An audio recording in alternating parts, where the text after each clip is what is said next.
क्या पुनर्जन्म सच है? क्या आप यहाँ पहले भी आ चुके हो?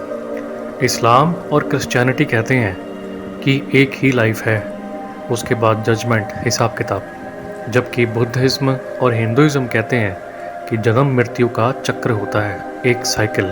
तो चलिए पहले कुछ सच्ची घटनाओं पे नज़र डालते हैं। ये है शांति देवी, जिनका इंडिया का सबसे मशहूर किस्सा रहा है।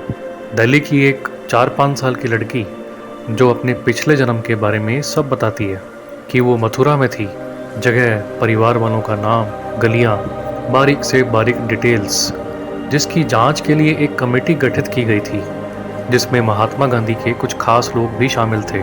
और जब जांच पूरी हुई तो सब बातें सही साबित हुई। ये है स्वर्णलता मिश्रा, मध्य प्रदेश की एक लड़की, जिसने अपने पिछले जन्म के बारे में सब बताया। परिवार का नाम, यहाँ तक उनके बर्थडे डिटेल्स भी वेरीफाई करने पर सब सही साबित हुई।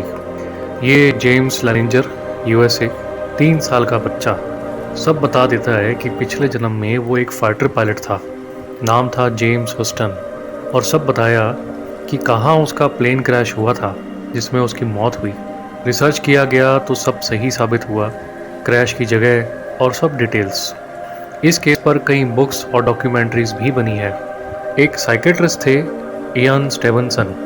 इन्होंने 2500 से ज़्यादा बच्चों के केस स्टडी किए। इन्होंने बर्थ मार्क और पिछले जन्म से संबंधित शरीर के जख्मों के निशान तक डॉक्यूमेंट किए। इस फील्ड में उनकी रिसर्च आज भी सबसे डिटेल्ड मानी जाती है। ऐसे ना जाने कितने पुनर्जन्म के किस्से हैं जो डॉक्यूमेंटेड किए भी नहीं गए हैं। तो रीबर्थ आखिर कैसे संभव है? इसे एक भाषा में कैसे समझा जाए? इसको समझने के लिए एग्जाम्पल लेते हैं फ़ोन और उसकी वेव्स का।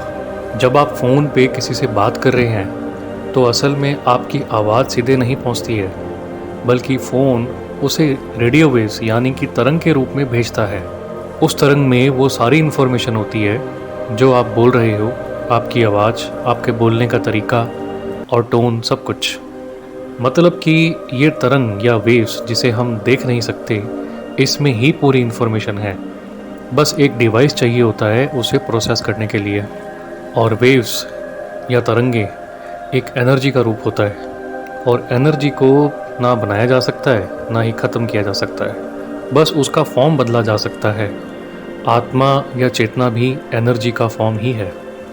जो एनर्जी आपके अंदर निरंतर चल रही है, आपकी सोच, आपका अनुभव, आपके कर्म, आपके ख़त्म हो जाने पर ये सब ख़त्म नहीं होते, बल्कि तरंग का रूप ले लेते हैं, एक वेव का फॉर्म जिसका कोई वजन नहीं होता। और उसमें आपकी लाइफ के खास पलों की, कर्मों की और मौत के पल की इन्फॉर्मेशन होती है। और फिर उसे एक नया डिवाइस या शरीर मिलता है प्रोसेस करने के लिए। इसी तरह आप कभी नहीं मरते हो। शरीर ख़त्म होने के बाद भी आप जिंदा हो, तरंग के रूप में। और ये पूरा ब्रह्मांड तरंगों से ही बना है। आत्मा एक चेतना का फ्लो है। बुद्धिज़्म में ये बात कही गई है कि कर्म बहुत ज़रूरी है। आपके कर्म ही निर्धारित करेंगे कि आपका जन्म कैसे होगा। जैसी आपकी चेतना होगी, आपकी आत्मा, वैसा ही उसको डिवाइस यानी कि शरीर मिलता है। तो आत्मा और शरीर का बस इतना ही संबंध है। हम हजारों साल पहले भी मौजूद थे, आज भी हैं, लेकिन हर अनुभव और हर ज्ञान हमारे अंदर बदलाव लाता रहता है। और इसी तरह हमारी चेतना, जिसे हम आत्मा कहते हैं, उसमें भी बदलाव होते रहते हैं। ये एक बहुत लंबा प्रोसेस है। इसे समझने के लिए वक्त के साथ जिज्ञासा भी चाहिए। आपका मैं बहुत आभारी कि इस छोटी सी वीडियो को आपने ध्यान से देखा सुना। धन्यवाद।